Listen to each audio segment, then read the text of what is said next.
আপনি যে 10টা ল্যাপটপ কিনেছেন তা কোন কোম্পানি থেকে কিনেছেন? মার্কেটে তো এগুলোর প্রাইস আরো কম। কোম্পানিকে কি এইভাবে ডুবাবেন? স্যার, আমি তো এই কোম্পানি থেকে সবসময় কিনি, তাদের কাছ থেকেই কিনেছি। মার্কেটে একটু ভালো করে খোঁজ নেন। কোম্পানিতে তো কম প্রাইস দেখলাম। ওকে স্যার, আমি খোঁজ নিয়ে দেখতেছি।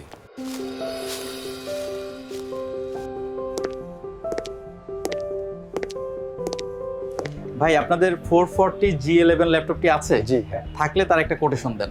এই নেন ভাই, প্রাইস কোটেশন। ভাই, অন্যান্য কোম্পানির থেকে আপনাদের এখানে ল্যাপটপের প্রাইস 15-20% কম কিভাবে? কারণ আমরা ইস্টার্ন আইটি থেকে হোলসেল প্রাইসে ল্যাপটপ কিনি, তাই আমাদের প্রাইস মার্কেট সেরা। এতদিন এক কোম্পানি আমাদের কাছ থেকে অনেক টাকা বেশি নিয়েছে।